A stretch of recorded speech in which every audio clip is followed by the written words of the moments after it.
وكذلك معي شابين فاضلين إعلاميين، الأستاذ والإعلامي سعود بن عايض الرشيد، وكذلك حسين بن جروان المخلص.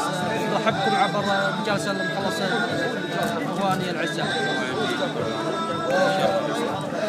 نبدأ بالأستاذ سعود، نبي منك كلمة بهذه المناسبة الغالية علينا. والله طال عمرك، أول شيء احنا نرحب فيكم في تجمع الجميع هذا بسم الله وعلا، ما هو تجمع باسم أشخاص ولا، وحنا كإنجاز نخدم القبيلة بأفراح البلد، والكل في هذا الشهر يعني مستانس وشهر أفراح، وكل فبراير كلها أفراح. احنا نتشرف فيكم ونقول مرحبا ومسهلا بالجميع، وأنتم ضيفة الناس اللي جايين من برا. صحيح.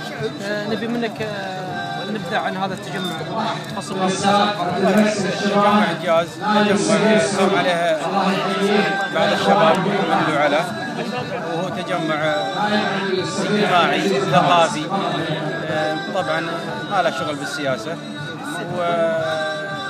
وبدأ قبل سنة في حفل وجمع رجال وعيل، وبعدها صار فيه تكريم للطلبة الثانوية ودروع وتحفيز، وبعدها سوينا دورة للمعلمين، وهذا الحفل الثالث تقريبا اللي هي نحتفل بالأعياد الوطنية أو بأفراح البلد.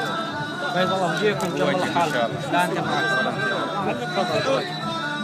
أبو هاجر، أخوك سعود تحدث على الإنجازات، ودي إنك بما إنك عضو في لجنة إعلامية في إنجاز تعطينا فكرة عن لجنة.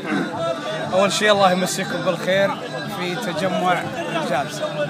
طبعا هذا مكانكم ومحلكم كأعضاء مجالس المخلص.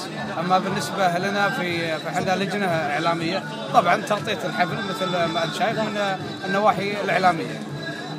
بالنسبة أنت ما شاء الله عليك، أنتم بعض الزملاء الأعضاء اللجنة قمتوا بلقاءات وعمل ميداني. نعم. حدثنا عن هذا الموضوع. والله أبد احنا سوينا لقاءات مع بعض الضيوف من مشايخ من السلك الدبلوماسي أو من مشايخ قبائل.